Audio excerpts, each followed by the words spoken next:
Shalom Bapak Ibu Saudara-saudari yang saya kasih dalam Tuhan Yesus Kristus. Sabda Sadik pada hari ini berbicara tentang persiapkan jemaat menerima Roh Kudus. Teks diambil dari Kisah Para Rasul 11 ayat 15 sampai dengan 17.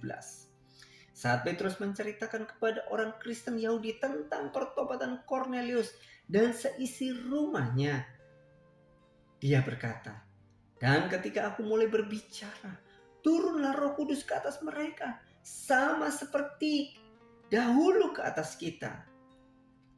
Kalau kita membaca di dalam Kisah Para Rasul, Pentakosta adalah awal zaman Roh Kudus. Roh Kudus adalah tokoh sentral.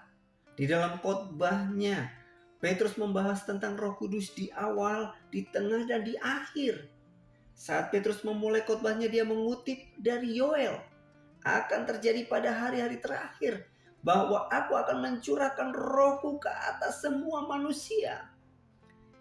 Petrus juga berkata, "Dan sesudah ia ditinggikan oleh tangan kanan Allah dan menerima Roh Kudus yang dijanjikan itu, maka dicurahkannya yang kamu lihat dan dengar di sini."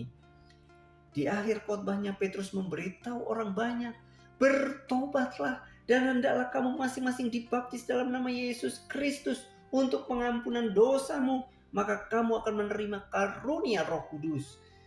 Oleh karena itu pada hari Pentakosta, Roh Kudus turun ke atas para rasul dan dia bekerja dengan cara yang belum pernah dilakukan sebelumnya.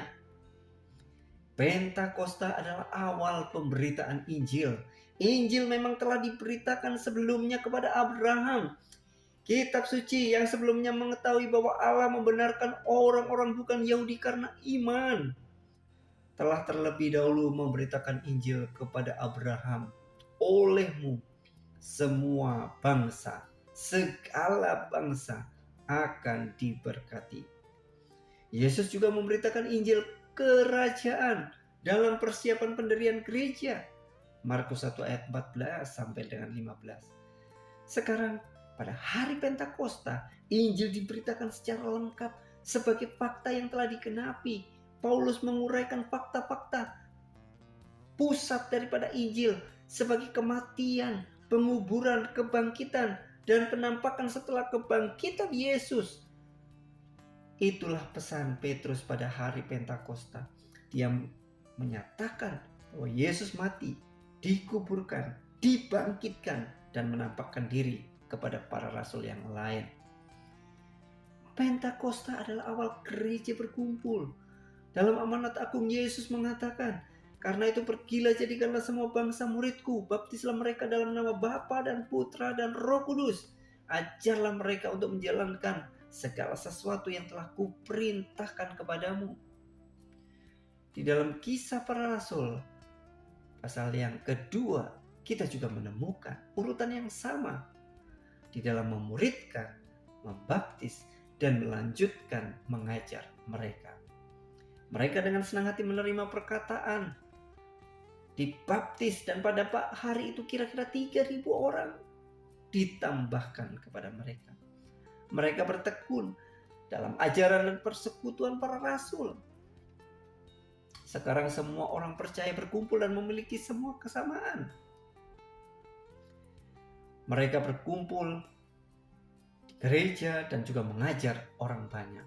Tuhan menambahkan jumlah mereka setiap hari dengan orang-orang yang diselamatkan. Pentakosta adalah awal ibadah korporat. Setelah gereja berdiri, mereka mulai menyembah Tuhan bersama.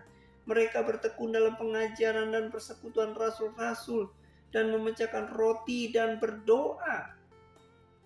Jika gereja beribadah secara teratur, kita juga perlu beribadah secara teratur. Bagaimana kita mempersiapkan jemaat menerima Roh Kudus?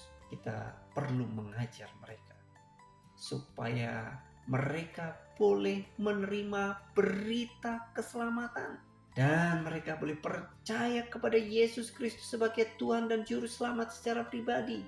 Karena Roh Kudus itu diberikan kepada setiap orang percaya. Oleh karena itu, biarlah kita mempersiapkan jemaat untuk menerima Roh Kudus, memuridkan mereka, membaptis, dan melanjutkan mengajar mereka. Supaya karunia-karunia Roh Kudus diberikan kepada orang percaya untuk melayani Tuhan. Kiranya kebenaran firman Tuhan pada hari ini memberkati kita semuanya. Tuhan Yesus memberkati.